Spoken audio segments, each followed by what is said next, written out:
Snow swallowed the world the night they threw her away. A 15-year-old Omega, dragged to the border like unwanted cargo. Stripped of her name, her pack, her future. Pushed into a blizzard to die. 10 years later, she isn't just alive. She runs with a legion of white wolves. She has forgotten human language. And tonight, hunters have come to put a price on her head. They think she's just a feral girl.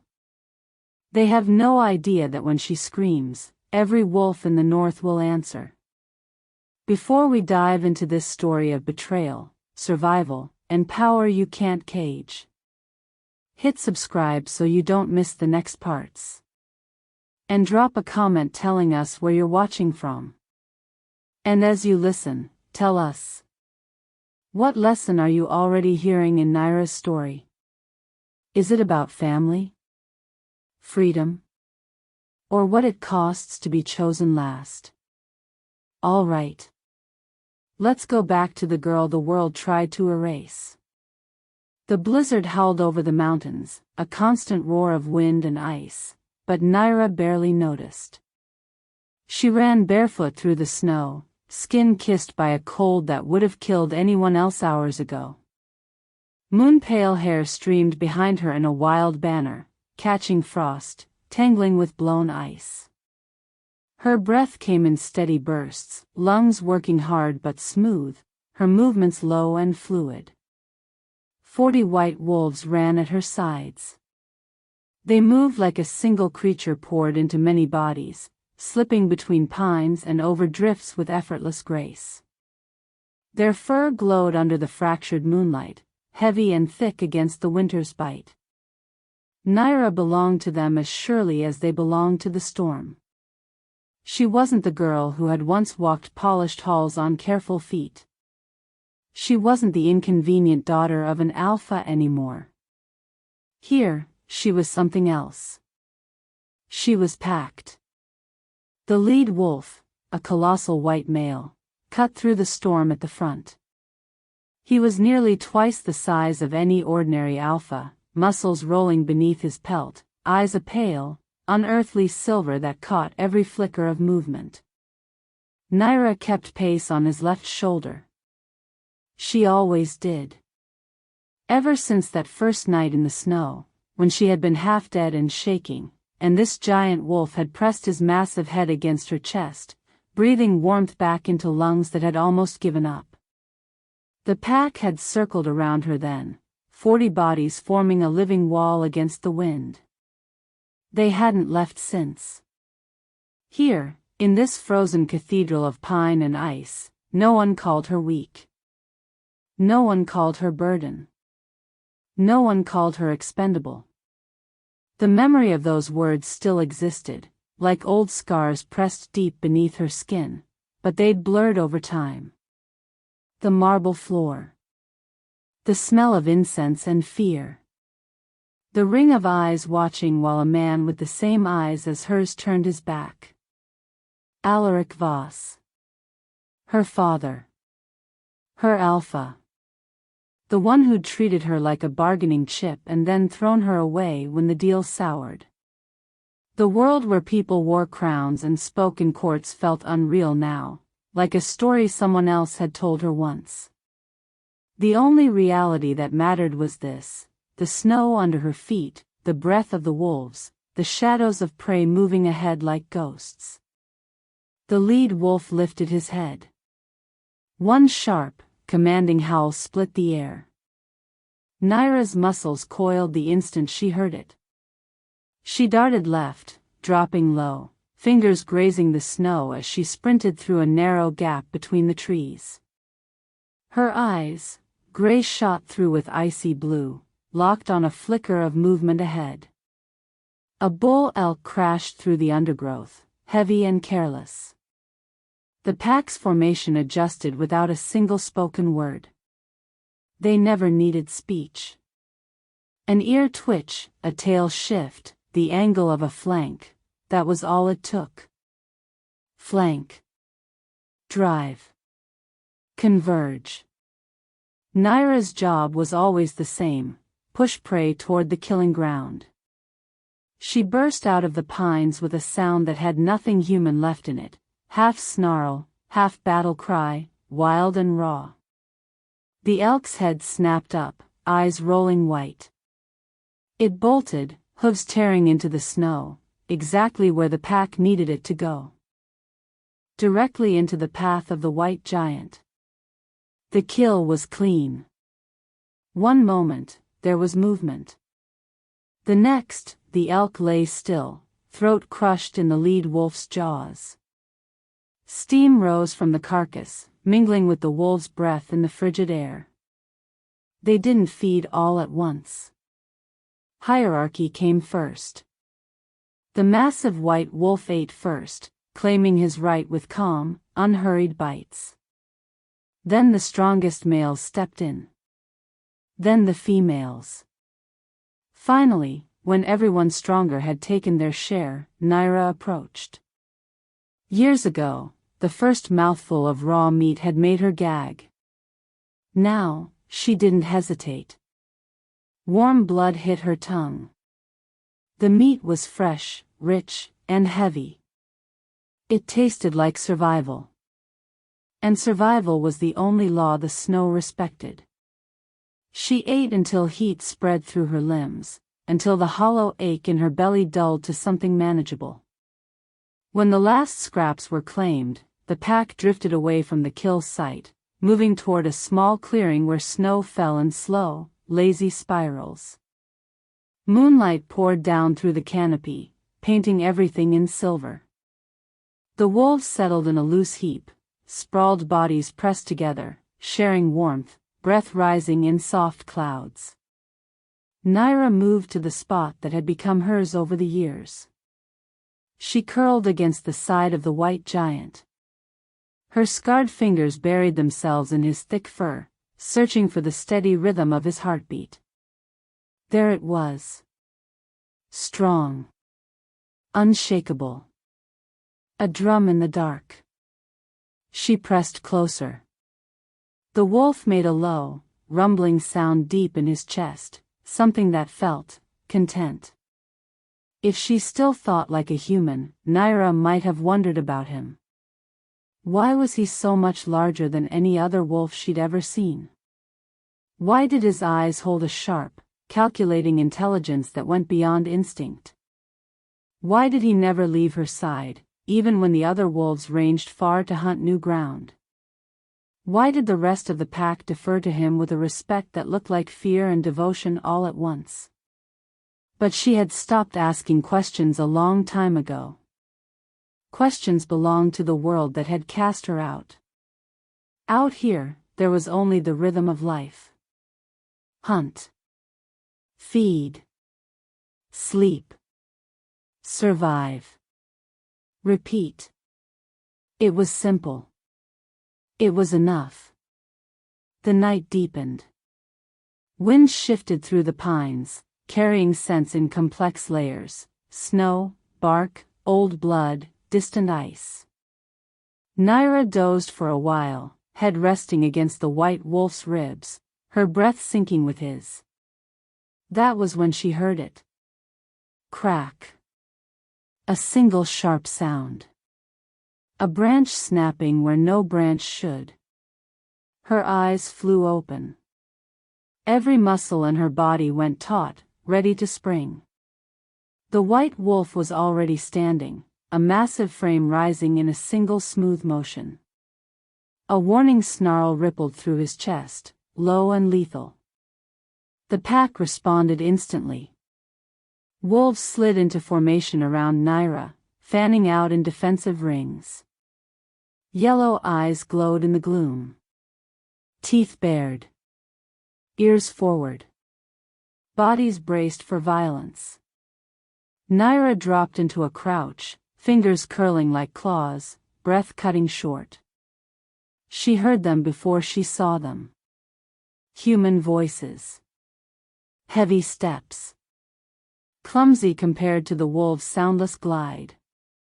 The stink of metal and fear mixed with something sour, greed, sharp and oily. 6 men pushed through the trees into the clearing. They wore thick white parkas that tried to mimic snow, faces half covered, boots crunching through ice. Behind them, sleds slid over the ground, metal cages strapped down with chains. In their hands, long rifles glinted dully. At their belts, shock prods crackled with restrained electricity. Hunters. Nyra didn't understand their words, not fully, but she understood the tone. There she is, one of them hissed, breath fogging the air. Feral Omega. Told you the stories weren't just stories. Another laughed, a sharp, ugly sound. 200,000 to the southern packs if we bring her in alive. Make sure the darts don't scar her. They pay less if she's damaged. Nyra didn't know what those numbers meant. But she knew this. They had come for her. They wanted to take her away from the snow, away from the pack, away from the only life that had ever made sense. A guttural snarl tore from her throat, more instinct than thought. She bared her teeth, eyes narrowing, body lowering toward the ground, ready to launch. The white giant moved first. He positioned himself directly between her and the men, his huge body a living wall, fur bristling, lips peeled back from lethal teeth. The other wolves tightened the circle, a seamless barrier of muscle and rage. That's a whole damn pack, one man stammered. This is insane, they'll. We have tranquilizers, the leader snapped. We have shock prods. We're not here for the wolves. We're here for the girl. Hold the line and move in. A voltage-loaded hiss filled the clearing as a shock prod flared to life. Fear shot through Nyra, not the sharp, clean fear of a hunted animal, but something deeper, older, rooted in memory. Iron shackles. Hands pulling her across marble. Her father's voice said nothing while others called her weak, unfit, disposable. She had been chained once. She had been dragged. She had been thrown away. She had survived. She would never let them do it again.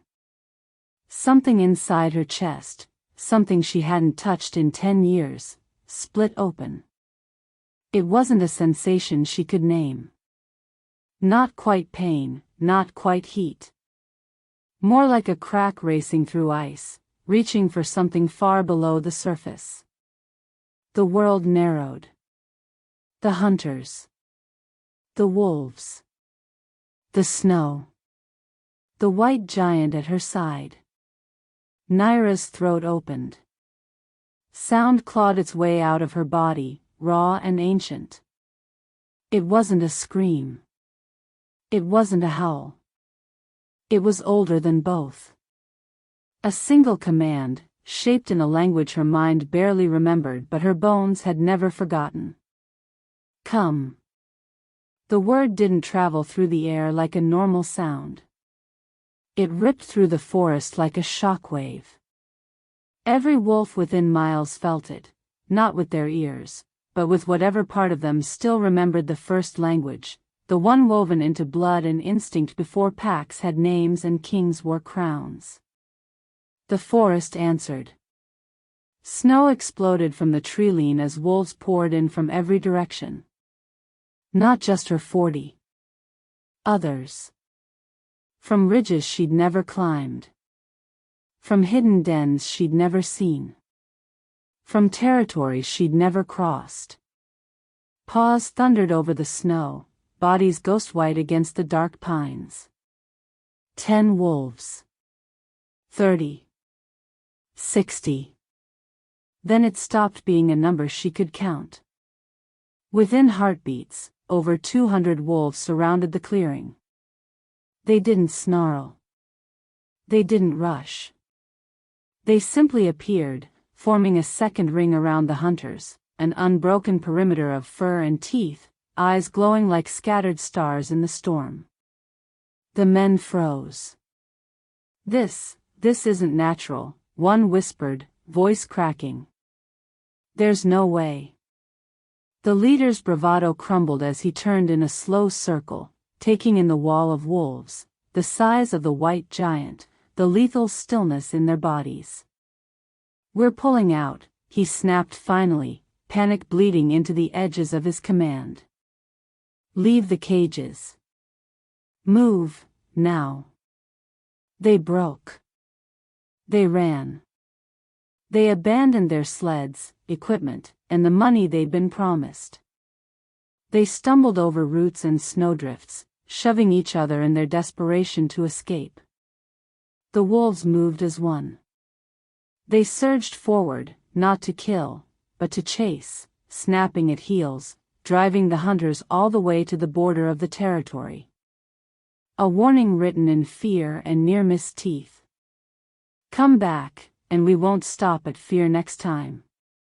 When the last human had vanished into the storm, silence fell. Nyra swayed where she knelt. Calling them had torn something out of her. The inside of her chest felt scraped raw, hollow and echoing. Her heart hammered against bone, breath shuddering. Her legs gave out. The world tilted, snow rising to meet her. The white giant was there before she hit the ground.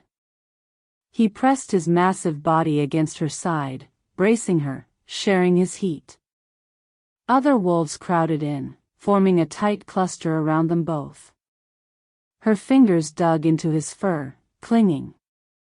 She'd called them. They had listened. They had come. How?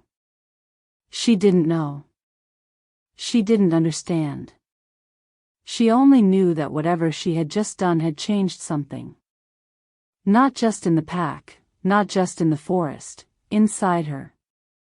The edges of her vision went dark. Nyra's breaths grew shallow, then slower, as exhaustion and the aftershock of power dragged her toward unconsciousness.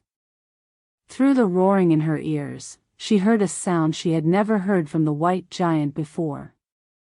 A different kind of growl. Short. Focused. Almost pained. She tried to lift her head. That was when the impossible happened. Under her fingers, the wolf's body began to change. The thick fur beneath her hand rippled, sinking as if pulled backward. Bones shifted under her touch, joints realigning with soft, unsettling cracks. The massive frame she'd leaned on for 10 winters shrank and reshaped itself. Paws lengthened into hands. A muzzle pulled back into a human jaw. Ribcage narrowed, angles changing. Nyra's breath hitched in her throat. She stared, stunned and unable to move, as the creature that had been her constant, silent guardian for a decade became something else. Someone else. A man knelt where the wolf had been. He was broad-shouldered, his body marked with scars she recognized. The same lines she'd felt beneath fur night after night, pressed against for warmth. His skin was pale against the dark pelt draped around his hips, the cold raising faint goosebumps along his arms. His hair was the same white gold as the wolf's fur. His eyes were the same winter-bright silver. He caught her before she could collapse, hands warm and steady around her shoulders. "Easy," he murmured, voice low and resonant, like distant thunder crossing an empty valley. "You called, and I came." The words were a language she hadn't used in years, but somehow her mind still translated them. Still understood. Nyra stared up at him, dazed, trying to match the man's unfamiliar face with the only constant she'd ever known. The scars. The eyes. The way he held her, not as if she were fragile, but as if she were important. "I have always come," he said quietly, and there was an ache buried in the certainty of it. from the first night in the snow. Around them, the wolves tightened the circle, watchful but calm, as if this was not shocking at all. As if they had always known. Nyra's vision blurred. Her body could no longer keep up with what her mind was seeing, what her instincts were screaming, what memory was trying to claw back from the dark. The last thing she felt was his arms around her, lifting her from the frozen ground as if she weighed nothing. The last thing she heard was his voice, distant and fading. "You're safe, little storm," he murmured. "You don't have to run alone anymore." Then the world went black. "If you're still with Nyra here." Abandoned, feral, and suddenly realizing her only constant was never just a wolf. Take a second. Tap subscribe so YouTube actually shows you Lily Enchanted Tales new stories when they drop. And in the comments, tell us. What do you think hurts more? Being rejected outright? Or finding out the only one who stayed has been hiding a truth this big? Your answer might say more about you than you think. Nyra woke to warmth. That alone was wrong. For 10 winters, she had woken to frost in her hair, to numb fingers, to a cold that bit straight through bone until she pressed herself into the pack and let their bodies thaw her. This warmth was different.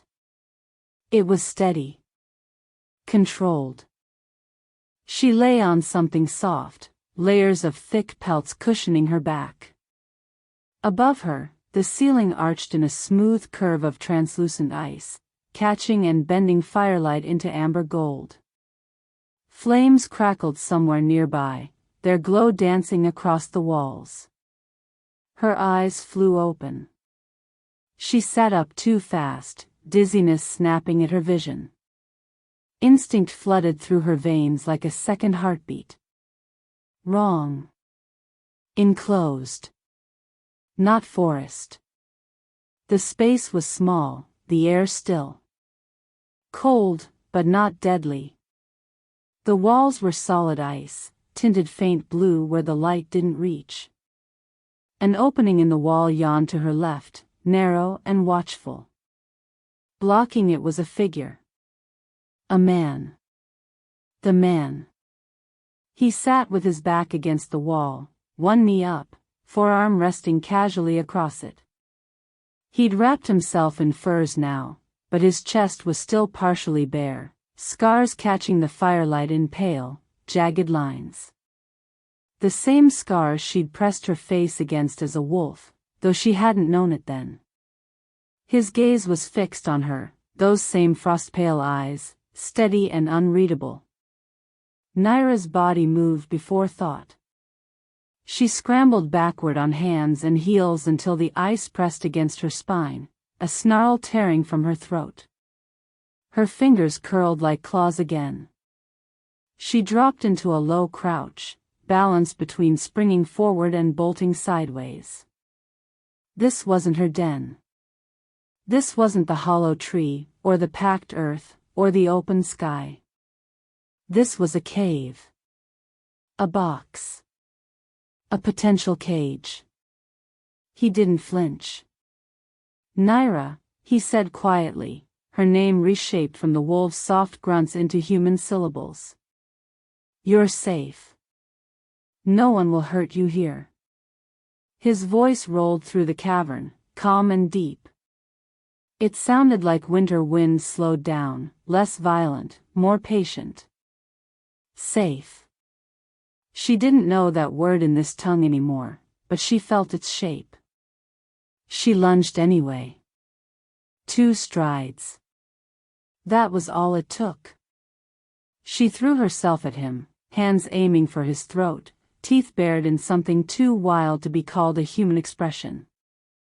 The snarl ripped out of her chest, echoing against ice. He moved faster. Strong hands caught her wrists inches before her fingers reached his skin. He held her there, firm, unshaking, not cruel. Nyra twisted, kicked, tried to wrench free. She snapped her teeth inches from his face, feral and furious. Let go. The words scraped out of her, rusty and rough, barely formed. But they were human words. He didn't. It's still me, he said, voice steady even as she fought. I haven't changed as much as you think. You know me, Nyra. Liar, she spat, the word odd on her tongue, jagged and unfamiliar. It had been years since she'd shaped speech this way. Wolf. Not man. Trick. One of his hands released her wrist, moving slowly, telegraphed in a way that didn't trigger instincts meant for ambush and harm. He pressed his palm flat against his own chest. Her gaze followed despite herself. He tapped 3 scars that slashed across his ribs. A bear, he said, first winter you ran with us. Snowstorm by the ravine. You tried to drag it off me, too small, too angry, wouldn't let go. Memory flickered. Blood in the snow. Her teeth clenched in a stranger's fur. The giant wolf beneath her, breath ragged, chest torn open. The same lines. The same place. Her breathing hitched. He didn't push the advantage. He didn't lean in. He simply held her wrists where she could break his nose if she really wanted to, and watched her with eyes that had followed her through every storm for 10 years. Who? She managed, voice scraped raw. He held her gaze. My name is Kaelan Draven, he said at last. Alpha King of the 4 northern packs. And for a decade, I've watched over you in fear and silence, because the law said I could not be anything else, until you called me. The words meant little on the surface. King. Packs. Law. She had left those behind in the snow the night they pushed her into the storm. But something underneath those words, the weight in them, the way they fit with what she'd never questioned, slid into place. The wolf's deference. His dominance without aggression. His presence in every hunt. The way he'd always been between her and danger. Alpha. Not just of her pack. Of all of them. Anger flared, hot and sharp, cutting through confusion. 10 years, she hissed. Human speech came easier with fury. 10 winters. You hide. You watch. I forget words. I forgot everything. And you stay wolf. The betrayal in her voice was a physical thing. Kaelan didn't look away. I stayed what you chose, he said quietly. A guardian. A packmate. Not a king. There's an old law, older than these mountains. No power may claim what is not freely called. I could not reveal myself until you chose to call me with your own voice. She laughed once, a hollow, broken sound. I called because hunters came, she snarled. Because cages came. I didn't call you. I called them. Her hand jerked toward the world beyond the ice, where the rest of the wolves waited somewhere in the storm. His fingers tightened just enough to keep her from slipping free. And they came because you are not what your father told you, Kaelan said, voice gaining an edge. You are not weak, not worthless.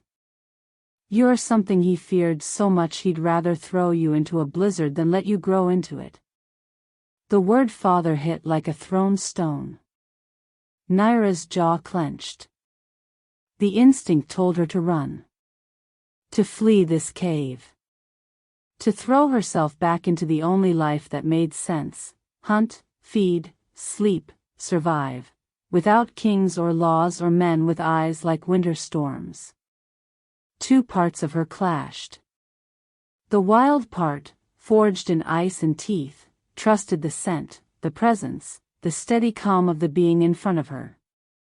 The human part, waking up after years of hibernation, remembered every time someone with power had stood by and watched while she bled. It didn't fit.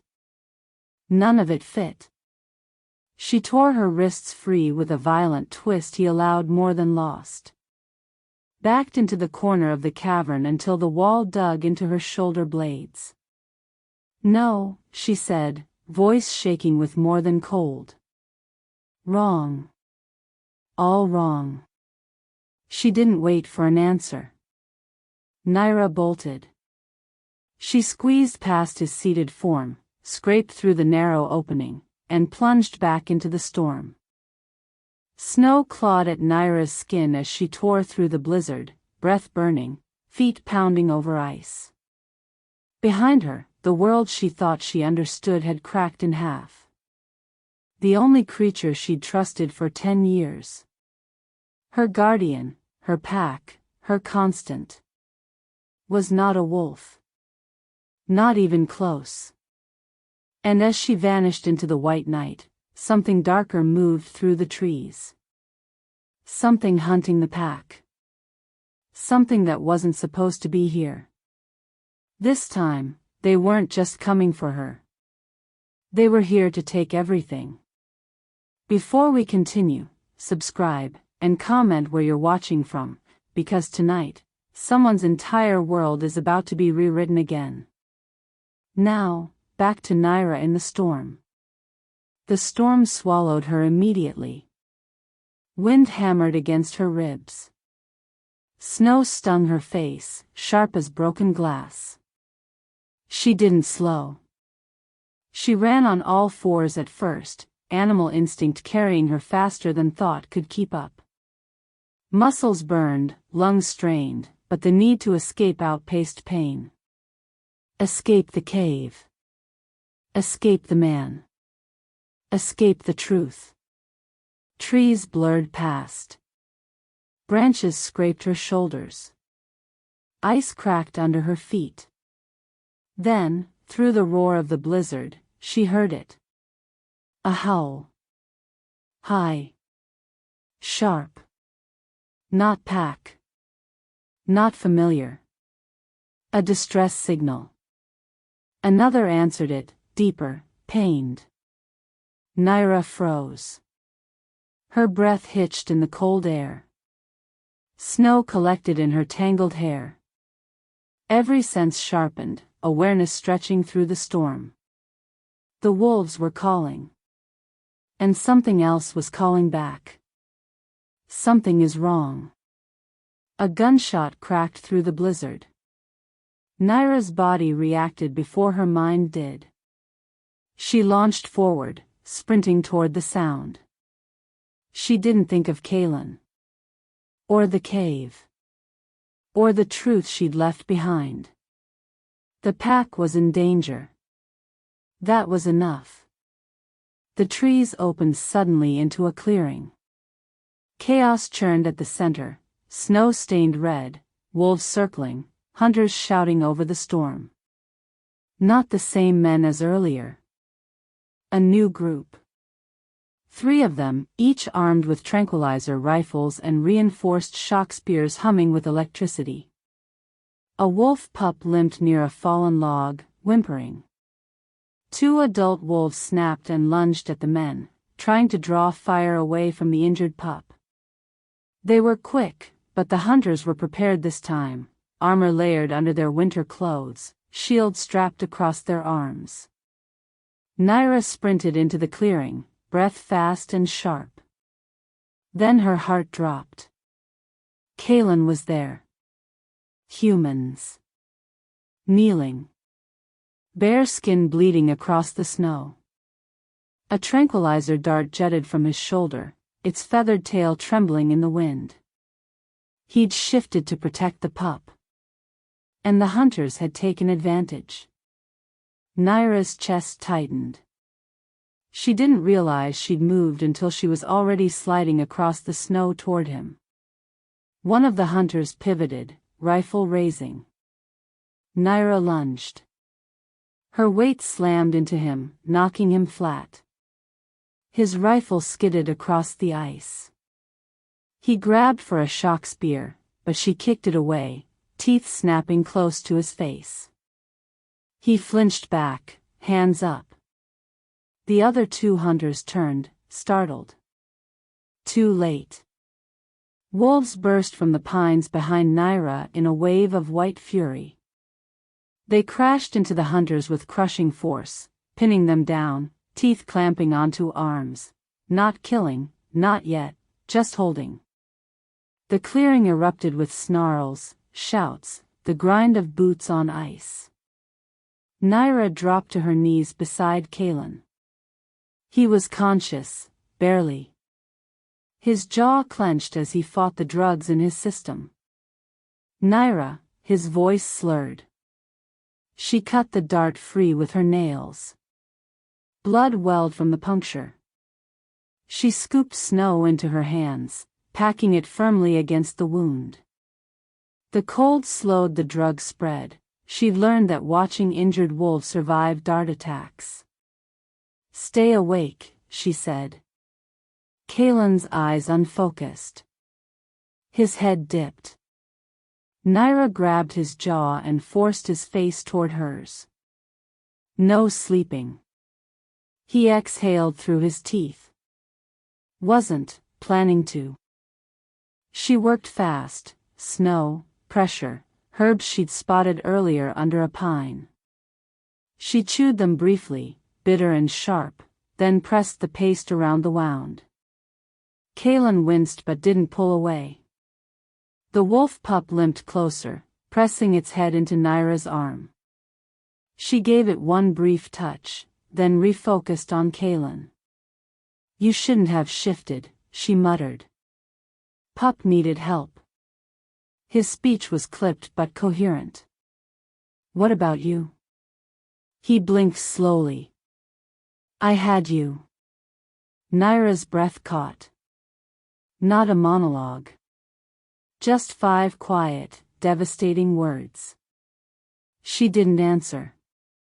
Behind them, wolves held the hunters immobilized, snarls rumbling like threats written in sound. The storm howled louder. Something else was coming. Branches cracked at the edge of the clearing. Boots crunched. But these weren't hunters. Black-coated soldiers stepped through the pines, moving in formation. Armor glinted beneath layers of protective leather. The insignia on their chests, silver wolf head, circled by 4 runes, marked them unmistakably. Veil Guard. The elite force of the northern packs. At their head walked a woman with sharp gray eyes and a short steel braid. Commander Astrid Vale. Her gaze swept the clearing, taking everything in with practiced precision: the wounded wolves, the pinned hunters, Nyra kneeling beside Kalen. She lifted a hand. The soldiers stopped instantly. Astrid approached the center alone. Kalen tried to stand, and nearly fell. Nyra grabbed his arm, bracing him up. Astrid reached them and knelt briefly, her expression grim. "Sire, we tracked the hunter's trail. Didn't expect them to reach this far." Kalen nodded once. They were organized. Her eyes shifted to Nyra, assessing, sharp, but not hostile. "You're the one they call the Frostborn?" Nyra blinked but didn't answer. She wasn't sure she wanted to claim anything. Astrid didn't press. "We'll escort you both to safety. More hunters might be behind them." Kalen's grip tightened weakly on Nyra's arm. "Citadel," he murmured to Astrid. "Take her there." Astrid nodded. "Understood." Nyra stiffened at the word citadel. She didn't know what it meant. Didn't know if she trusted it. But Kalen's body sagged again, his breath uneven. She didn't move away from him. Astrid gestured, and two soldiers approached with makeshift stretchers. They moved carefully around Nyra, as if aware that any sudden movement might trigger instinct. "We take the hunters as prisoners," Astrid ordered. "Veil law." The nearest wolves lifted their heads, ears forward. They recognized authority, and accepted it. Astrid turned to Nyra. "You're not under arrest. You're under protection. And your pack is welcome to follow." The wolves around them watched with silent intensity, then began shifting into a loose escort formation around Nyra. Kalen's eyes fluttered. Nyra caught his jaw again. He breathed, "Don't leave me. A simple request.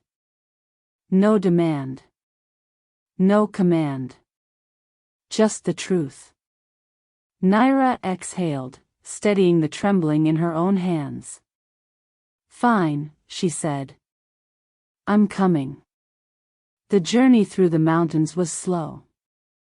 The storm eased by the time they reached the ridge. Nyra walked beside Kalen's stretcher the entire time, wolves flanking her like moving shadows. As the wind cleared, a massive silhouette formed between the peaks. Black walls rose straight from the rock, sharp and towering like a crown. Spires glinted with sheets of ice. Banners hung from high windows, snapping in the cold wind. The citadel of Veil. The fortress of the northern packs. Nyra had never seen anything so vast, or so closed. The gates opened with a low groan, metal sliding over stone. Warmth poured out in a wave, torchlight, fire pits, steam from underground vents. People stared. Guards. Healers. Advisors. Warriors. Eyes tracked Nyra's every step, her tangled hair, her bare feet, the wolves around her, the giant unconscious figure on the stretcher. Her heart pounded, hard and uneven. Walls. Doors. People. Too many people. The wolves sensed her unease and moved closer, brushing against her legs, guiding her toward the inner chamber where Kalen was taken. Inside, healers worked quickly. Nyra hovered near the wall, torn between staying close and staying as far as possible. Light flickered across Kalen's still face as healers removed the last of the dart's toxin. Astrid stepped beside her. "You kept him alive." Nyra didn't answer. Astrid folded her arms. "Most people panic when they see the Alpha King fall. You didn't." Nyra swallowed. "He needed help. And you didn't hesitate." Nyra didn't comment. Astrid's eyes softened slightly. "He trusts you." Nyra looked away, gaze flicking toward Kalen's still form. Trust was complicated. She wasn't sure she understood it yet. For the next 2 days, the citadel moved around her. Healers tended to Kalen. Guards stationed themselves discreetly at the entrances. Wolves slept at her feet, padding through corridors as if they owned every stone. Nyra explored only in small steps. The dining hall. The outer courtyard. The training yard where wolves and humans sparred side by side. Each new space made her shoulders tighten. Too many walls. Too many eyes. Too many voices. But she watched. Observed. Learned. People talked around her, not at her, and she gathered pieces like bones in the snow. Kalen was not just an alpha. He was the alpha, ruler of all 4 northern packs. His decisions shaped borders. His laws kept peace. His silence carried weight. He had held all that power, yet chosen to live as a wolf beside her for 10 winters. Nyra didn't know what to make of it. One evening, as the sun sank beyond the glass towers, she stood outside Kalen's recovery chamber. A healer opened the door slightly. "He's awake." Nyra hesitated, breath shallow. Then she stepped inside. Kalen lay propped against thick fur pelts, skin still pale but steady now. His eyes rose immediately to her. Nyra stopped near the foot of the bed, uncertain. He spoke first, quietly. "You stayed." "Your wolves stayed," she corrected. "They stayed because you did." Nyra didn't respond. He shifted slightly. "I owe you my life." "No," she said. "You saved mine first. Years ago." "Maybe," he answered, "but debt isn't what binds us." The words hung between them. Not a monologue. Just a truth laid bare. Nyra stepped closer, eyes scanning the bandaged wound. "You heal slow in human form." "Unfortunately." She nodded, accepting that. He watched her carefully, noting every twitch of hesitation. "Does this place feel wrong?" Nyra looked toward the stone archway. "Too tight." His lips twitched faintly. "I felt the same when my crown was forced on me." Nyra's brows drew together. "You didn't want it?" "Wanting didn't matter," he said. "The packs needed someone who wouldn't let them tear each other apart." Nyra considered that quietly. He studied her again. "You still intend to run?" She looked at the wolves sleeping by the hearth. "I don't know." "That's allowed," he said simply. She blinked. No force. No pressure. No speeches. Just space. Something she'd never been given before. The next morning, Commander Astrid found Nyra standing alone on the ramparts, staring at the horizon. "Storm's breaking," Astrid said. Nyra nodded. Astrid stepped beside her. "You're stronger than you understand." Nyra didn't look away from the mountains. "I don't know how to use what happened." "Then learn," Astrid said, as if the answer were obvious. "We train in the East Wing." Nyra turned, cautious. "Train?" Astrid clasped her hands behind her back. "You summon nearly every wolf in a mile radius. That's not a normal alpha command. That's bloodline inheritance." Nyra frowned. "What does that mean?" Astrid gestured to the open courtyard. "Come." Wind swept across the courtyard as Astrid led her to a circular platform carved from old stone. 3 wolves waited near the edge, calm, alert, ready. Astrid stopped at the center. "You don't need words to command. You use breath, pulse, and intention. It's instinct. Not technique." Nyra stood still, listening. Astrid nodded to the wolves. "Choose one." Nyra hesitated, then pointed to the smallest. A young male with pale eyes and a scar near his snout. "Good," Astrid said. "Call him." Nyra frowned. "I don't know how." "You did it in the forest." "That wasn't control." Astrid's gaze hardened slightly. "Try." Nyra inhaled, letting the cold fill her chest. She thought of the pup limping in the snow. She thought of danger coming from every side. She thought of that single word that had spilled out of her like instinct sharpened into command. She exhaled. A soft hum pulsed through the air. The young wolf lifted his head instantly, ears forward. Nyra exhaled again, longer, steadier. The wolf trotted toward her. Astrid didn't smile, but approval shone in her eyes. Again. They trained for hours. Shorter pulses. Longer signals. Directional commands. Warning calls. Calming breaths.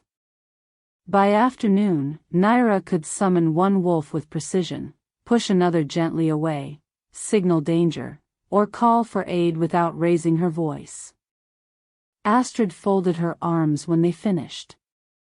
"You're a Frostborn." "No doubt." Nyra wiped frost from her fingers. "What does that mean?" "That your voice carries winter," Astrid said simply. "And wolves listen to winter." That night, as wolves curled in the hallways and torches flickered low, Nyra passed through the central corridor. Several advisors spoke quietly near the council chamber. Their voices drifted through the air. "She doesn't know what she is. Too wild. Too powerful. The Southern Alphas will demand access once they learn. Kaelin will refuse. Then war will follow." Nyra's footsteps slowed. The idea of her existence causing war churned cold anxiety in her chest. She stepped back into the shadows. A hand touched her shoulder lightly.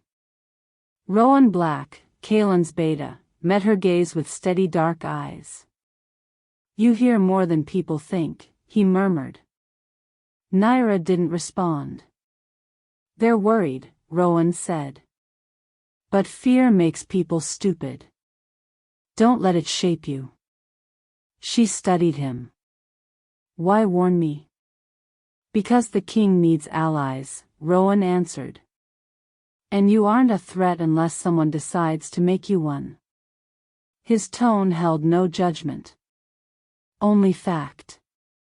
Nyra wasn't used to being gentle. The next morning, the citadel bell rang, a low, resonant sound that shook frost from the upper parapets. Wolves stirred. Soldiers assembled. Advisors rushed through corridors. Nyra stepped into the main hall just as Astrid approached her. "Prepare yourself," Astrid said. "The High Council wants to speak with you." Nyra stiffened. "Why?" "They received a message." Astrid held out the scroll. Nyra hesitated, then took it. Her fingers trembled as she unrolled the parchment. The crest stamped in blue wax was unmistakable. A silver crescent moon. Blue field. House Voss.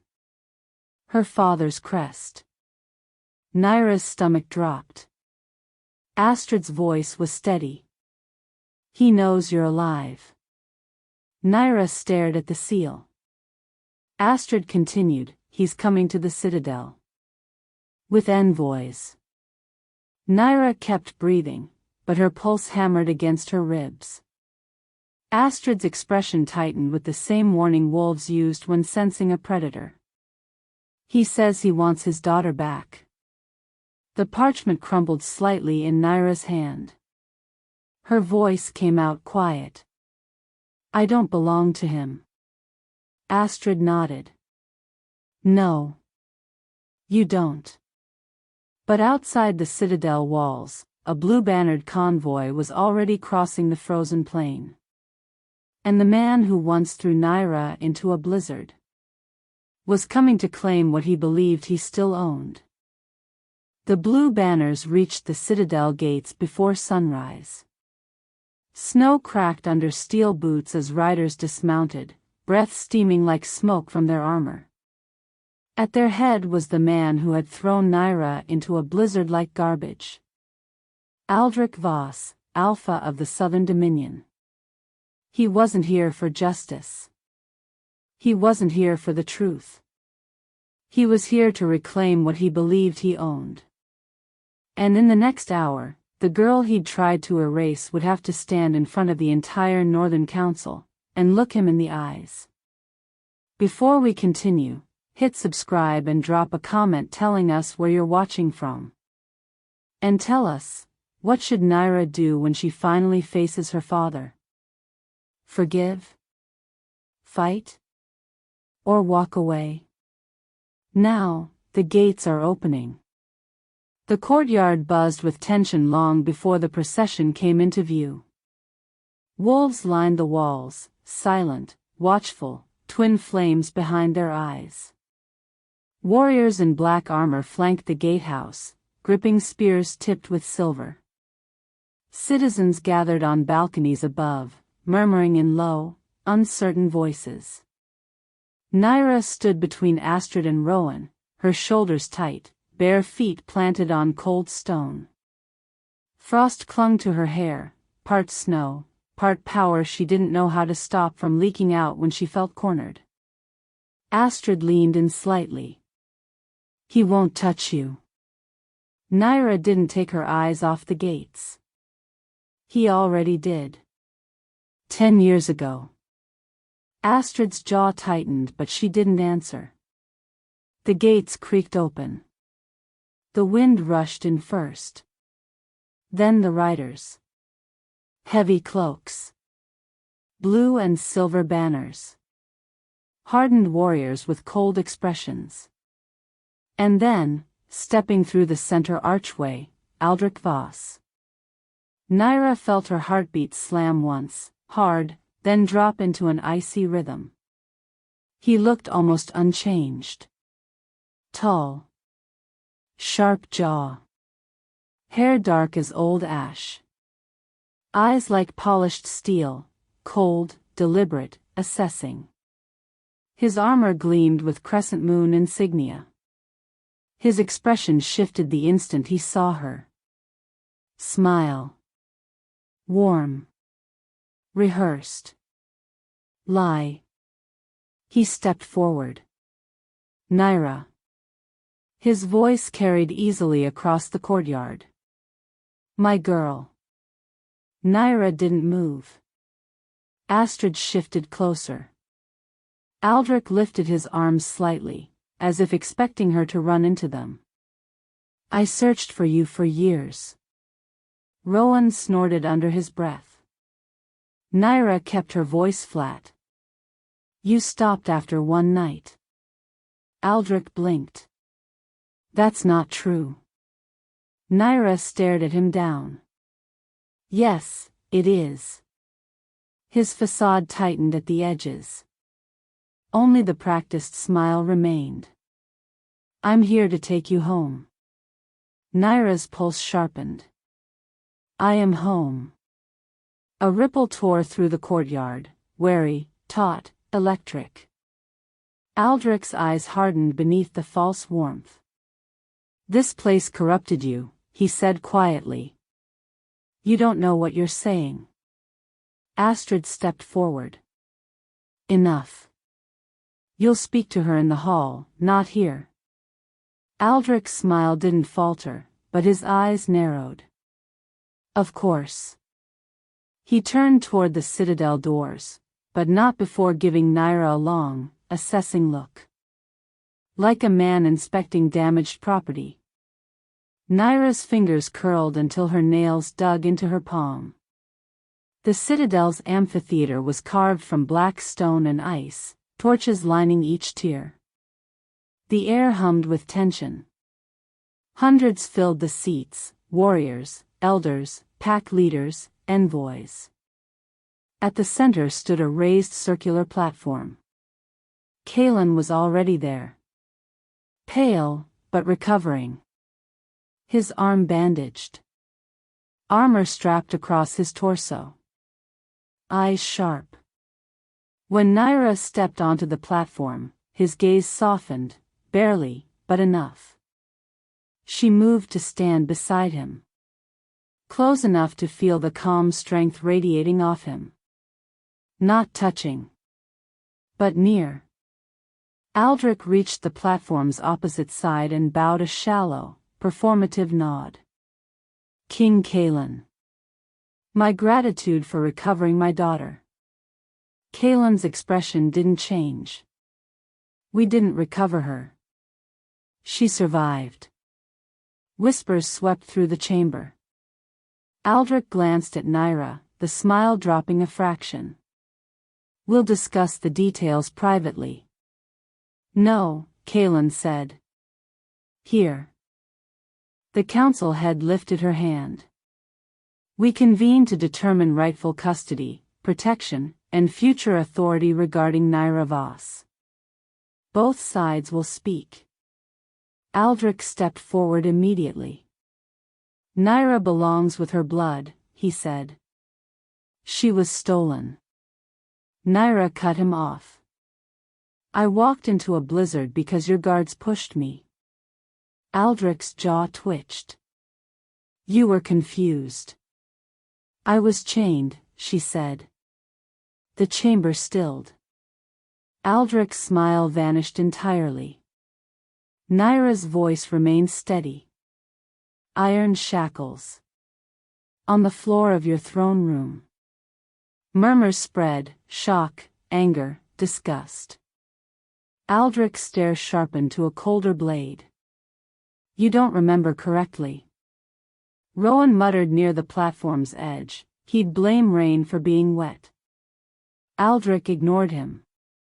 She was unstable. Astrid barked. She was 15. A child, Kaelan added quietly. Aldrich shot him a glare. An Omega. With no discipline. No control. You were all misled by her state. Kaelan stepped closer, a warning in his eyes. Choose your next words carefully. Aldrich inhaled sharply and recentered himself.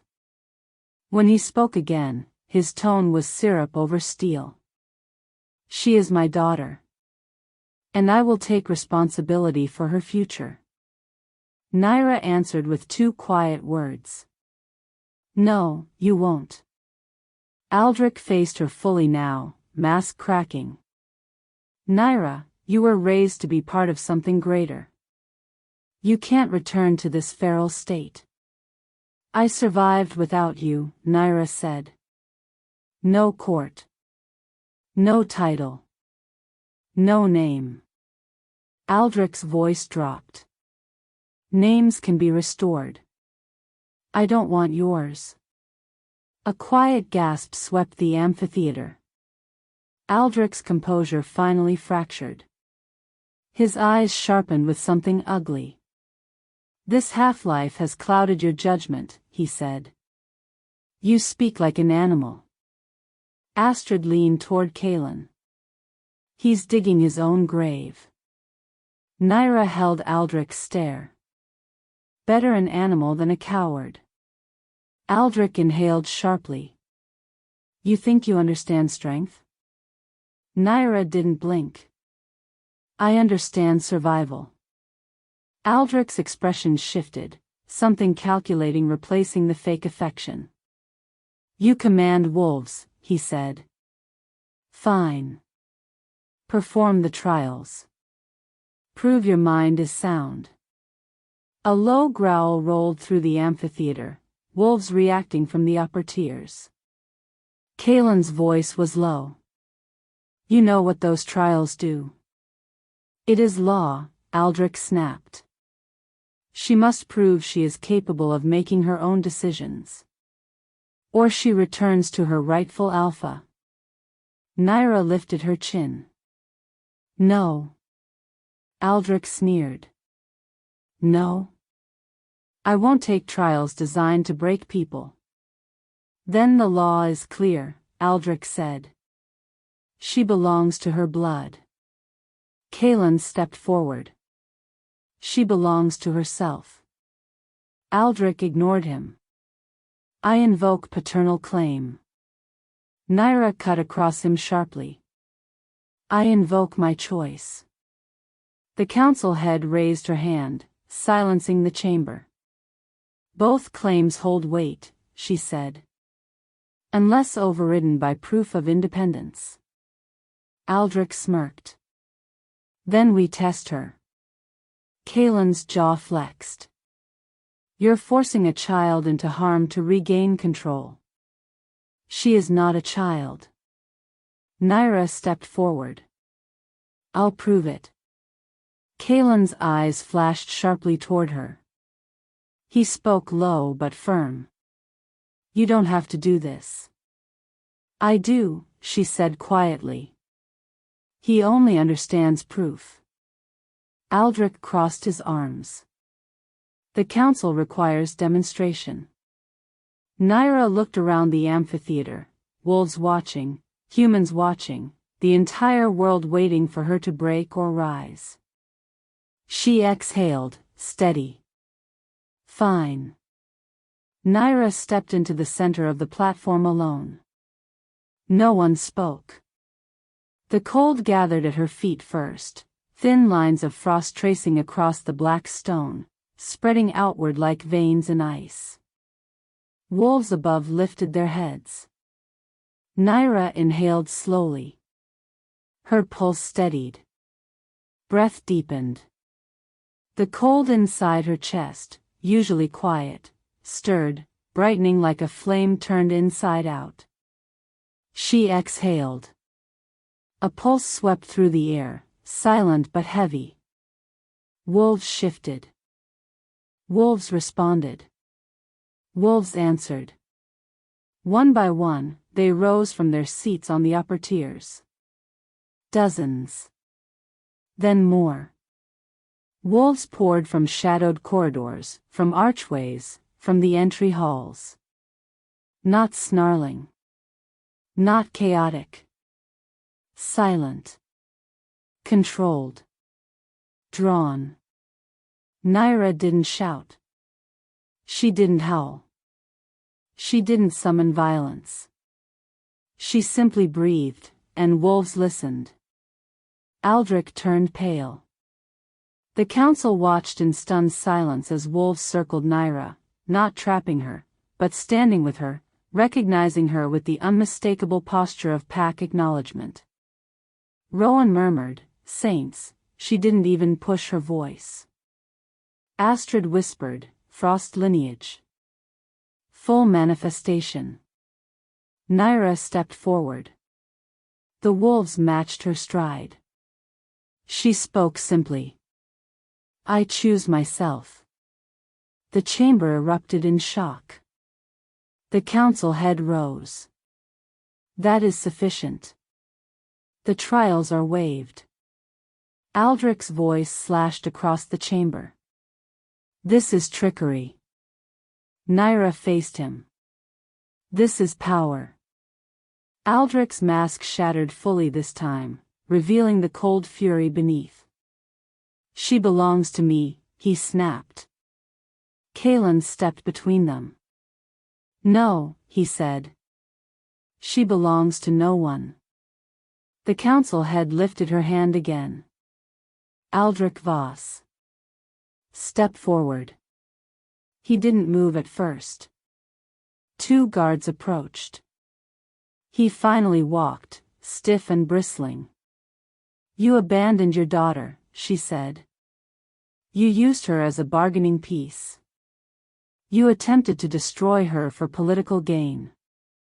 Aldrich lifted his chin. Prove it. Astrid handed forward a sealed stack of documents, House Voss archives recovered from Southern insiders. Rowan spread them out across the table. Aldrich's face was drained of color. The council head spoke clearly. You offered Nyra as proof of Southern dominance. You authorized her rejection ceremony. You ordered her abandonment. You falsified diplomatic records. Aldrich swallowed hard but tried one last push. She was worthless. Nyra didn't flinch. But Kaelin did. His expression sharpened, ice in human skin. Astrid muttered, he just doomed himself. The council head straightened. Aldrich Voss. By ancient and new law, you are stripped of your title, territory, and bloodline authority. You are exiled beyond the northern borders. The amphitheater froze. Aldrich's voice cracked. You can't exile me from my own land. We already have, she said. Guards stepped forward. Aldrich stared at Nyra, hate raw and violent in his eyes. This isn't over. Nyra answered with quiet finality. Yes, it is. They dragged him away. The door slammed. Silence bloomed. Wolves lowered their heads toward Nyra, acknowledgement, respect, allegiance. Kaelin stepped to her side. You stood stronger than anyone expected. Nyra didn't look at him. I stood because I had to. You stood, he said gently, because you could. Later, as the assembly dissolved and the hall grew quieter, Nyra walked out onto the high balcony for air. The sky was soft blue. Snow drifted lazily. The world felt strangely still. Kaelin appeared beside her, moving with that quiet, heavy presence she'd known for a decade. He didn't speak at first. Neither did she. Wolves gathered at their feet, lying down against the stone. Kaelin finally broke the silence. You're free now. Nyra exhaled. I don't feel free. Why? She looked down at the mountains. Everything changed too fast. You can take time, he said. The choice is yours. Nyra nodded faintly. Astrid approached behind them. One more thing. Nyra turned. Astrid held a scroll. The council wants you in the East Wing at moonrise. Nyra frowned. Why? Astrid exchanged a glance with Kaelin. New information arrived after Aldrich's exile. Nyra waited. Astrid's voice dropped. Your power reached farther than we thought during the assembly. Nyra's pulse tightened. How far? Kaelin answered quietly. Far enough to wake something ancient. Nyra's breath stilled. Astrid added, something that hasn't moved in centuries. Wind rushed across the balcony, scattering snow in spirals. Nyra stepped back, the cold creeping under her skin. Kaelin's eyes held hers. Your story isn't finished, he said. She already knew. But she asked anyway. What's coming? Astrid answered for him. Something older than the Pax. Older than the Citadel. Older than kings. The sky darkened slightly. Kaelin's voice was low. And it's coming because it heard you call.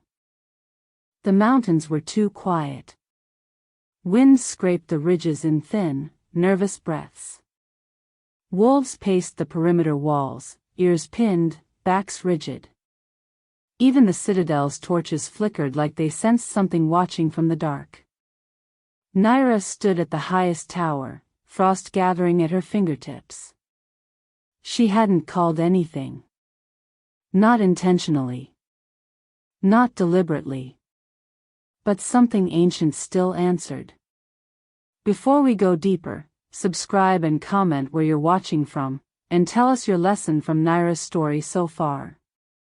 Now let's continue, because the mountains are shifting. Astrid led Nyra through a narrow corridor carved into the mountain. The torches hummed. The walls vibrated faintly, as if the stone itself was listening. Nyra brushed her palm against the surface. Why does it feel alive? Astrid didn't slow her stride. Everything up here feels alive when the old bloodlines stir. Nyra frowned. You mean frost blood? No, Astrid shot her a brief glance. Older. They reached a set of iron-reinforced double doors. Guards stood on each side, backs stiff. Rowan waited in front of them, arms crossed, expression carved from granite. You're late, Rowan said. Nyra lifted a brow. You're impatient. Astrid snorted. He hasn't slept. Rowan ignored her and pushed the doors open. Inside, the east wing war chamber glowed with lantern light. Maps unfurled across tables. Old scrolls lay open, sealed with symbols Nyra didn't recognize. Kaelin stood at the center, speaking quietly with an elder whose eyes were milk-white. Nyra stepped inside. Kaelin's attention snapped to her immediately. Relief flickered through his features, quick, subtle, but real. Nyra, good. He gestured her closer. There's something you need to see. Nyra moved to the table, and froze. A giant map lay spread across the surface, every mountain, valley, and river of the north drawn in careful detail. An eerie black mark pulsed on the far eastern edge. Astrid tapped the mark with her knuckle. This is where the disturbance started. Rowan added, right after your frost call. Nyra studied the shifting shadow staining the map. It wasn't ink. It moved. Slowly. Like breathing. What is that? She asked. The elder spoke for the first time, his voice brittle as thin ice. A sleeper. Nyra's pulse tightened. Sleeper? Kaelin nodded slightly. Something old. Something dangerous. Rowan leaned forward. Something that only wakes when it senses a matching bloodline. Nyra swallowed. Mine. Kaelin didn't soften it. Yes. The elder, Liren, lifted a cracked scroll. This, he said quietly, was written before the first packs were formed. He unrolled it. A rough charcoal sketch revealed a tall figure carved in ice, faceless, rigid, surrounded by wolves bowing low. Liren pointed to the cracks etched into the figure's chest. The first frost caller. A being who could command winter and bend wolves with a breath. Nyra frowned. A being? Not a person. A person once, Liren said. But old power changes flesh. Shift bone. Warps what was human. This one became something else entirely. Kaelin's voice tightened. It took 5 packs to subdue him. Astrid added, and he was too strong to kill outright. Rowan tapped the black mark on the map. So they buried him, in ice, under the eastern ridges. Frozen for centuries. Nyra stared at the shifting stain. And now he's waking. Slowly, Liren rasped. Your frost call reached him. Like a crack of light under a sealed door. Nyra felt cold slip under her skin. So I woke a monster. Kaelin shook his head. You woke a legend. Nyra shot him a sharp look. That's not comforting. Rowan's voice lowered. It gets worse. Astrid slid another scroll across the table. It showed a carving, an open mouth filled with jagged ice.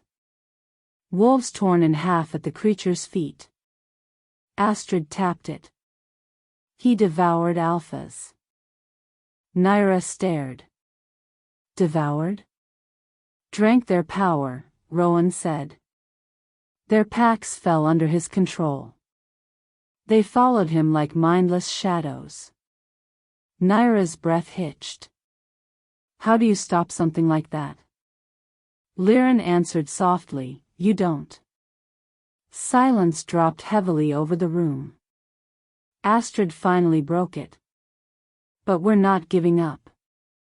Not yet. Nyra folded her arms. You brought me here for another reason.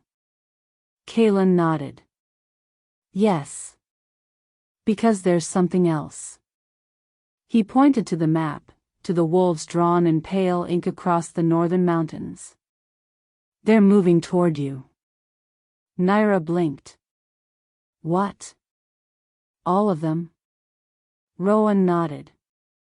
Every pack within 100 miles has shifted direction. Astrid added, they're coming here. Not in attack formation. In answer. Kaelin's voice was quiet, unyielding. They sense the old power returning. They're coming to kneel. Nyra's hands tensed. I don't want them kneeling. They don't care what you want, Rowan said. They respond to blood. To instinct. Nyra exhaled sharply. Then what do we do? Kaelin held her gaze. We prepare. Snow hammered the citadel's outer fields, gusts so sharp they sliced at exposed skin. This was where Kaelin wanted to test her control. Nyra stepped into the wind, wolves circling the perimeter like pale ghosts. Kaelin followed, adjusting the cloak across her shoulders. You're shaking, he said. Nyra glared at the horizon. I'm angry. Good. Kaelin moved in front of her, eyes steady. Use it. Astrid and Rowan stood behind, observing. The elder Liren sat wrapped in heavy furs, murmuring old verses under his breath. Kaelin gestured to the field. Call them. Nyra's jaw tightened. They're already here. Call harder. She inhaled. Cold surged under her ribs, a deep, thundering pull. The wind bent toward her like metal drawn to a magnet. She exhaled. Frost spiraled outward from her feet, fast, violent, cracking the ground in a widening circle. Wolves snapped their heads toward her. Nyra felt the pressure rise, like a voice building inside her chest. But instead of releasing it, she swallowed hard, fighting the storm inside her. Kaelin saw the hesitation. Don't hold back. If I lose control. You won't. You don't know that. I do, he said quietly. Because you survived 10 years without becoming a monster. Rowan muttered, she survived 10 years because he followed her like a shadow. Astrid elbowed him. Not helpful. Nyra shut her eyes. The cold moved again, louder this time. But it wasn't violent. It wasn't wild. It simply waited. She let out a slow breath. A soft pulse rippled across the field, barely a whisper. Wolves eased closer, ears twitching. Kaelin nodded. Good. Now again. She pushed harder. A deeper vibration rolled through the air.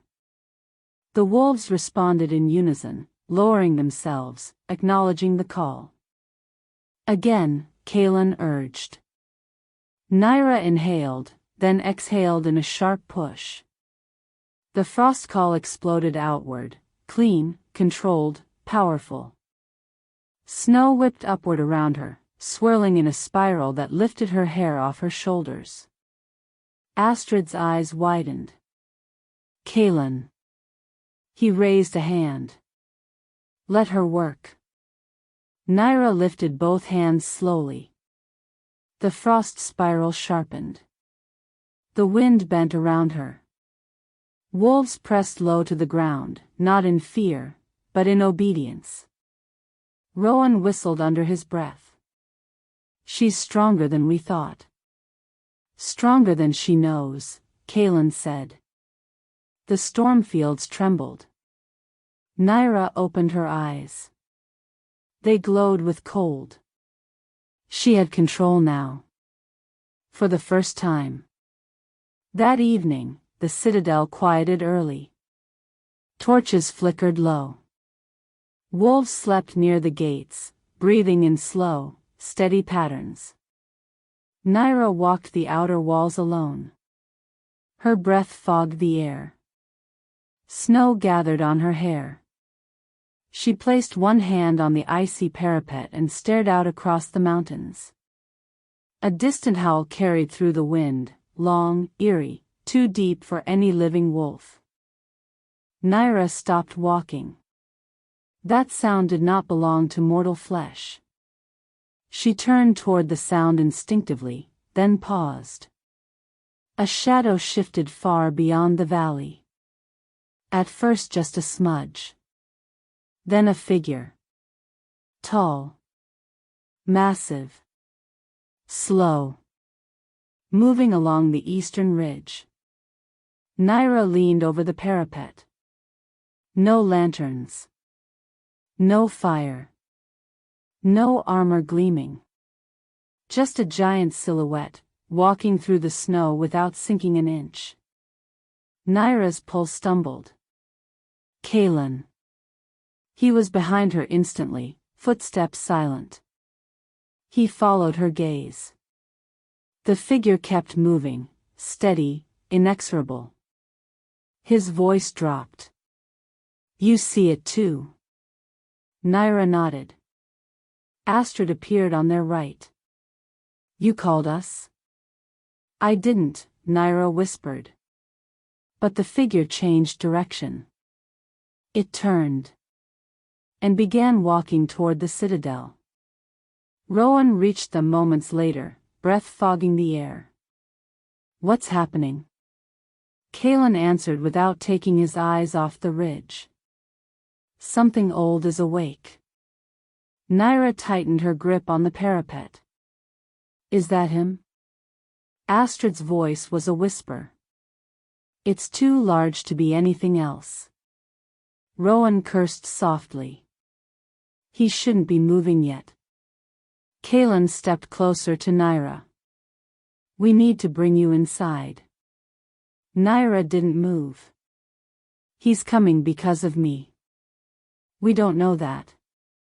Yes, she said quietly, we do. The wind howled suddenly, sharper, colder. The figure paused on the distant ridge. Its head turned. Nyra stiffened. He's looking at us. Rowan's breath hitched. How can you tell? Nyra swallowed. Because I can feel it. The figure raised one arm, slowly, deliberately. A gesture of acknowledgement. Recognition. Claim. Nyra shuddered. Kaelin grabbed her wrist. Inside. Now. Wolves erupted from the lower courtyards, howling in alarm. Astrid moved ahead, shouting orders to guards. Rowan sprinted toward the inner gates. But Nyra didn't move at first. She stared at the distant giant, frozen in place against the ridge. It didn't advance. It simply watched. Waited. As if testing her. Kaelin tugged her arm again. Nyra, move. She finally stepped back from the parapet. The torches flickered hard as she turned away. Behind her, the figure lowered its arm, slow, purposeful. Then vanished into the storm. Within minutes, the citadel thundered with alarms. Bells rang. Guards mobilized. Wolves flooded the corridors. The council reconvened in the hall. Nyra stood at the center of the chamber, surrounded by chaos. Kaelin remained at her shoulder. Astrid and Rowan flanked her. Liren perched near the council head. The council head spoke first. You saw it? Nyra nodded. Yes. Did it speak? No. Did it call you?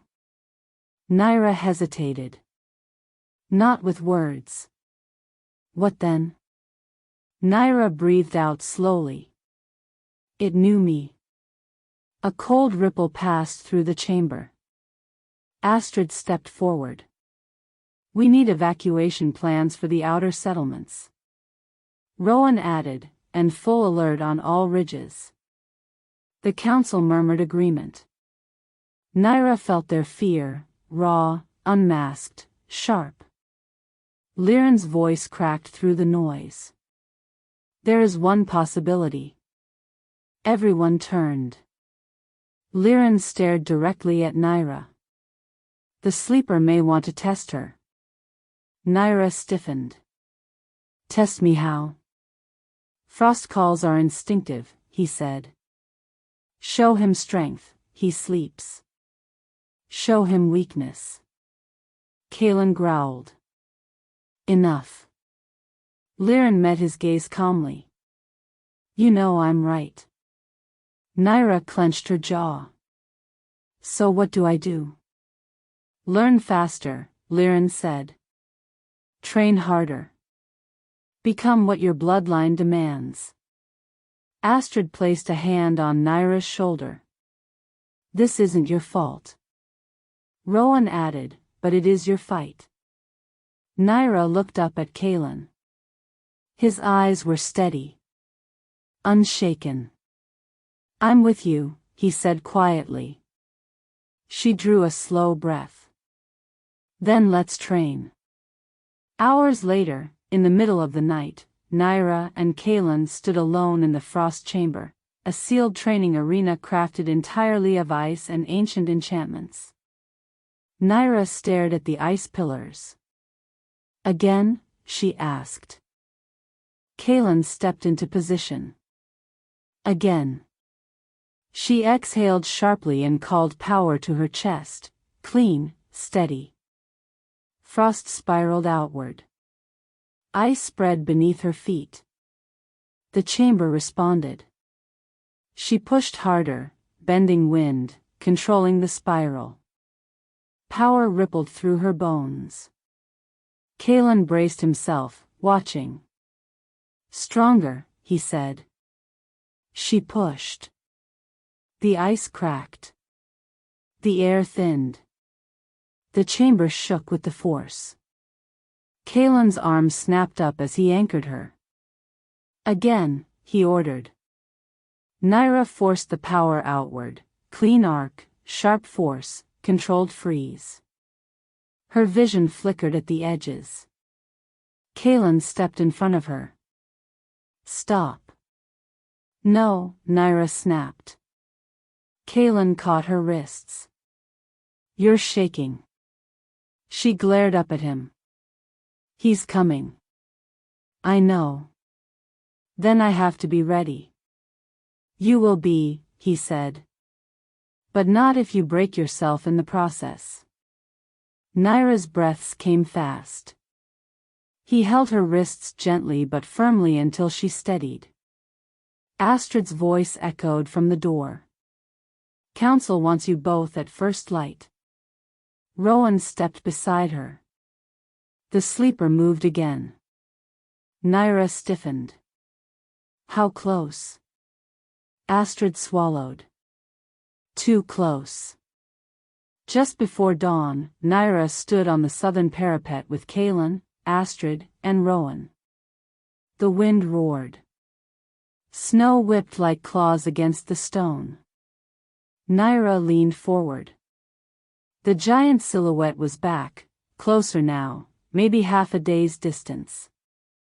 But this time, it wasn't alone. Dozens of smaller shapes followed behind it, dragging shadows that bent wrong in the snow. Rowan swore. Those aren't wolves. Astrid shuddered. They move like they're half broken. Kaelin's voice was cold steel. Thralls. Nyra's stomach dropped. Thralls? Kaelin nodded. Wolves forced into obedience. Stripped of will. Nyra stared hard at the crooked line of creatures in the snow. Some staggered. Some limped. None lifted their heads. Her chest tightened painfully. They're suffering. Kaelin's jaw clenched. They're enslaved. Rowan kicked the wall in frustration. If he reaches the citadel. Astrid finished quietly, we won't win in a siege. Nyra stared at the distant figures until her vision blurred. She whispered the truth no one wanted to say aloud. He's coming straight to me. The ground trembled before sunrise. Snow slid off the parapets. Wolves shot to their feet. The citadel's black walls hummed like a living heartbeat. And out on the far ridge, the ancient thing Nyra had awakened. Finally stopped moving. Not because it rested. Not because it was feared. But because it had reached the distance where its voice could travel. I was preparing to speak. Before we start, hit subscribe and tell us in the comments where you're watching from. And tell us, should Nyra face him alone, or should the entire citadel stand beside her? Now, the ridge is cracking. A deep rumble tore through the mountains. Nyra jerked upright in the frost-training chamber, breath misting in the cold air. Kaelin, mid-step, froze instantly. The floor beneath them vibrated. Astrid burst into the chamber. Outer sentries reported a quake, eastern ridge. Rowan skidded in behind her. Not natural. He's here. Nyra's lungs tightened. Kaelin seized his cloak. Show us. They sprinted through the corridors, wolves racing at their heels. When they burst onto the northern parapet, snow blasted sideways, ice and wind swirling violently. But beneath the storm, the sound continued. A rhythmic, heavy impact. Boom. Boom. Boom. Astrid gripped the railing. Saints. The sleeper stood halfway down the mountain, closer than any ancient should have been able to move in one night. He was enormous. Not giant in height, giant in presence. A tall, rigid shape encased in frost armor. Limbs made of cracked ice. Shoulders heavy with frozen furs that moved without wind. No eyes, only a gouged slit where light glowed faint blue. Rowan exhaled shakily. He shouldn't be awake yet. That's too fast. Kaelin's voice sharpened. He's feeding. Nyra stiffened. On what? Astrid answered slowly. On the thralls. They strengthen him just by following. Nyra stared at the broken wolves limping behind the sleeper. Their fur was patchy. Their movements are stiff, unnatural. Their heads hung low, their legs dragged. Nyra whispered, he's hurting them. Kaelin placed a hand on her shoulder. We can help them when he's stopped. Nyra swallowed hard. Stopped sounded too close to impossible. Minutes later, the council hall burst into motion. Leaders shouted orders, maps slammed open, wolves paced anxiously across the stone. Nyra stood at the center again, surrounded by a whirlwind of panic. The council head raised her voice above the chaos. He has crossed into Vale territory. Astrid added sharply, he's not advancing toward the settlements. His path is direct. Rowan slammed a dagger into the map. He's coming for her. Nyra didn't deny it. Kaelin stepped forward. We need a shield wall on the lower ridge. Rowan shook his head. Won't matter. He'll shatter it. Astrid turned to Nyra. You saw him. What did you feel? Nyra inhaled slowly. Recognition. Hunger. Something like expectation. The room fell silent. Kaelin's voice dropped. Expectation for what? Nyra looked at him, then at the map. Me. Rowan leaned on the table. You think he wants to test you? Nyra nodded. Liren said so. Astrid rubbed her forehead. If he tests you and you fail. He takes me, Nyra finished. And everything behind me. Kaelin's gaze snapped to her. Not happening. Nyra held his eyes. We might not have a choice. The council head finally spoke, voice firm. We cannot allow an ancient to reach the citadel. Nyra, the Pax trust you. But this creature predates the Pax. Nyra asked quietly, what do you want me to do? Face him, the council head said. On neutral ground. Before he reaches us. Astrid hissed. She's not ready. Rowan's jaw clenched. She doesn't have full control of her frost call. Kaelin stepped between Nyra and the council. She won't stand alone. The council head met his gaze coldly. You cannot fight him. He is not an alpha. He is not a king. He is winter given form. Only Nyra's bloodline reaches him. Nyra exhaled. So I meet him. Kaelin turned to her sharply. No. Nyra met his stare. Yes. Rowan cursed under his breath. We're really doing this? Astrid shoved a map into Nyra's hands. If you're going, we choose the place. They selected the Bone Valley, an ancient basin carved by glaciers with natural acoustics strong enough to amplify a frost call. The sun struggled through storm clouds as Nyra, Kaelin, Astrid, and Rowan reached the valley's center. Wolves spread out in silent formation beyond the ridge, dozens of glowing eyes watching over them. Nyra touched the frozen ground. This is far enough. Kaelin stood beside her. If he touches you. He won't. He grabbed her wrist. Nyra. She looked up. His eyes, usually cold, steady, held something sharp, something almost frightened. She softened her voice. I'm not leaving. His grip loosened, but didn't fall away. Astrid scanned the ridges. We should see him any moment. The wind dropped suddenly. Air thickened. The world held its breath. Rowan whispered, "Here we go." A figure stepped into the valley. The sleeper's presence crushed the silence. Heavy. Slow. Inevitable. The thrall stopped behind him, lined in perfect, eerie formation. Nyra stepped forward until she stood alone. Kaelin stayed only one pace behind, defying the council order. Astrid and Rowan flanked them, hands on weapons they knew were useless. The sleeper halted 10 meters away. He did not breathe.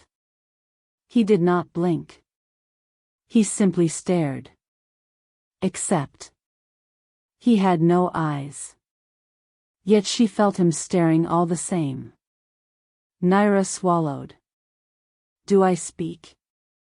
Kaelin murmured, only if he does. The sleeper raised one massive hand. The valley went silent. Then a sound scraped through the air. Not a word. Not a howl. Not a growl. A resonance. Deep. Cold. Ancient. It didn't touch her ears. It touched her bones. Nyra's heart squeezed painfully. Her knees buckled. Kaelin caught her arm instantly. Easy. Rowan stepped forward. Back off. Astrid yanked him back. Don't get near him. The sleeper lowered his hand and tilted his head, studying Nyra with that glowing hollow where eyes should have been. The resonance came again, sharper this time. Nyra blinked hard. I don't understand. Kaelin steadied her. You don't have to respond. The sleeper slammed his staff into the snow. A shockwave rippled outward. Snow exploded. Wind roared. Astrid and Rowan flew backward. Kaelin held his ground by sheer force. Only Nyra remained untouched. Kaelin looked at her in alarm. Why didn't it hit you? Nyra's voice shook. Because it wasn't meant for me. The sleeper stepped forward, slow, deliberate, and lowered himself onto one knee. Astrid, breathless and scraping mud off her elbow, whispered, You've got to be kidding me. Rowan choked, That thing is bowing? Kaelin stared, utterly still. Nyra's pulse thundered. The sleeper knelt in the snow. To her. Then he lifted his arms slowly and pressed his palm flat against the ground. Another pulse of resonance. Nyra felt an ache in her ribs. A pull. A challenge, she whispered. He wants a challenge. Kaelin's voice lowered. What kind? Nyra stepped forward until she stood 5 feet from the kneeling ancient. The kind my ancestors took. The sleeper pushed his palm harder into the ice. A circle of frost spiraled outward from his hand, expanding until it touched Nyra's boots. She inhaled sharply. Kaelin reached for her. Nyra. Don't, she warned softly. She stepped into the frost circle. Everything changed. Color vanished. The sound vanished. Heat vanished. Nyra stood in a circular chamber carved from pure ice, glowing faint blue from unseen light sources. Snow drifted in slow motion.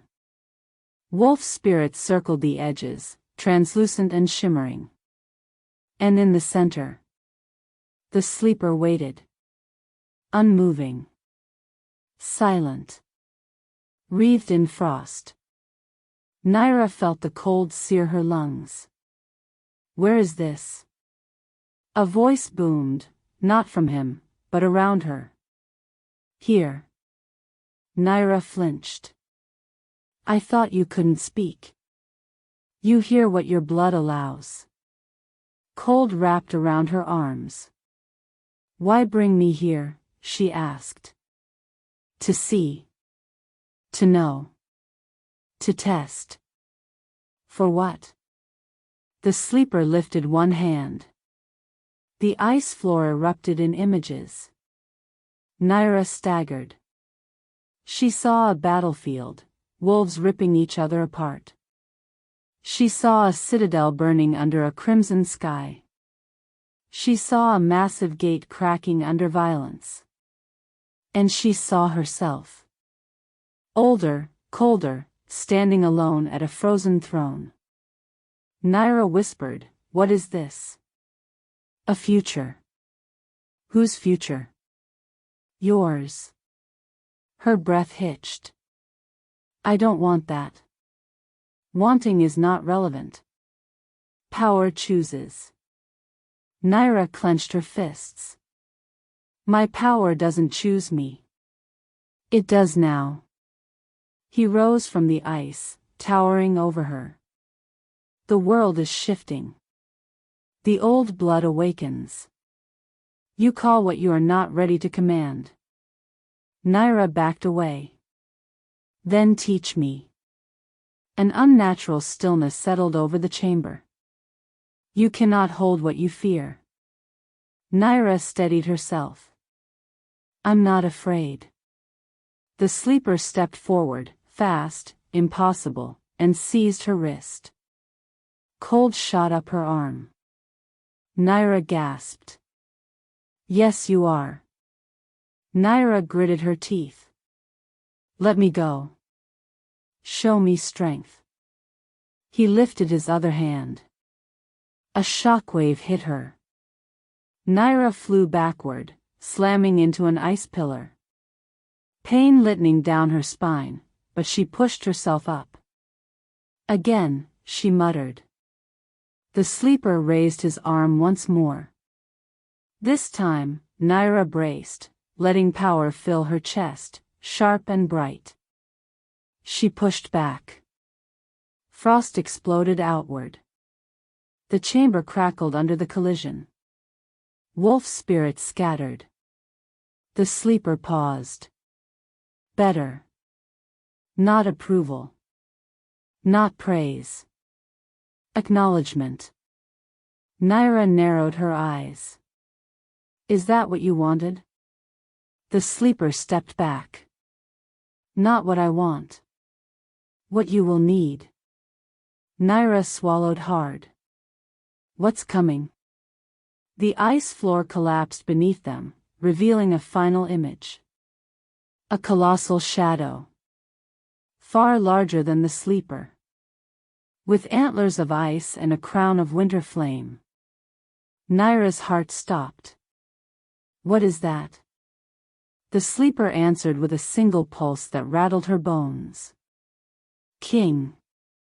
The ice realm shattered. Nyra dropped to one knee in the bone valley, gasping for air as color and sound snapped back into place. Kaelin caught her instantly. Nyra. She grabbed his coat, shaking. He showed me something. Astrid sprinted toward them. What happened? Rowan pulled his blade, eyes locked on the sleeper's still form. He looked frozen again. What did he do? Nyra forced the words out. He showed me a king. Kaelin frowned. Which king? Nyra looked up. Her voice was barely a whisper.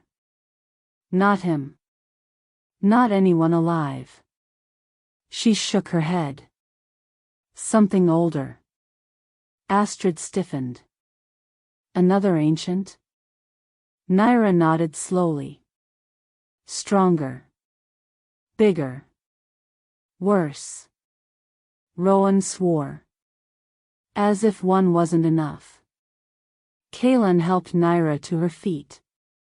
What did he want from you? Nyra stared at the sleeper, now motionless, head bowed low. He wanted me to prepare. Prepare for what? Nyra swallowed hard. For a king who's waking next. Astrid blanched. How long do we have? Nyra's breath fogged the air. She whispered. Not long. The wind howled across the valley, carrying with it a distant, thunderous rumble far beyond the eastern ridges. Something else was stirring. A second ancient. A king. A force the world had forgotten existed. And it was coming. For her. Snow blasted the citadel as Nyra and her companions arrived. Wolves filled the courtyard, tense and pacing. Behind them, the sleeper, an ancient frost-armored giant, stopped at the gate, his presence cracking the stone with cold. Rowan whispered, "He can't come inside." Astrid replied, "He only answers to her." Nyra stepped toward the towering figure. You said a king is waking. How soon? A pulse of cold slammed into her chest. Kaelin steadied her. Nyra breathed through the shock. How do we stop him? The sleeper pointed at her heart. Nyra understood. It's me.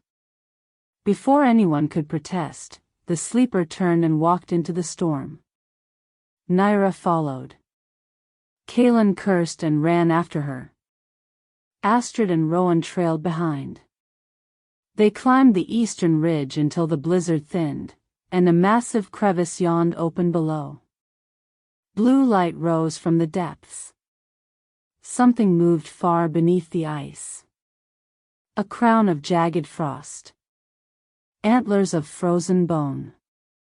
Eyes like burning stars. The ancient king. The ground shook as he began to rise. The sleeper slammed his staff down, freezing the king mid-ascent. Nyra stared at him. Why stop him now? Another pulse hit her, meaning, not words. He was showing her what she had to do. Kaelin caught her arm. If you go to him, you don't come back. Nyra looked at him, steady. If I run, he kills everyone. She placed her hand in the sleeper's. The world shattered. Nyra stood on a frozen lake beneath auroras. An ice throne towered ahead. The sleeper's true voice echoed. This is memory. She saw the first king enslaving winter, wolves forced to bow, the sleeper serving as his general. You are not him, the sleeper said. You are the one who can end him. Power surged into her. Cold, controlled, lethal. Then she was back on the ridge. The ancient king broke free. Nyra lifted her hand. And winter obeyed. Her frost call slammed into him. The sleeper amplified her power. Cracks tore across the king's chest. Blue light spilled out. Nyra screamed her frost call one final time. And the ancient king shattered into ice. Silence. The sleeper collapsed. Nyra rushed to him. You chose your own path, he whispered, fading. Winter has a new queen. His body fell to frost. Kaelin wrapped his arms around Nyra as wolves circled them.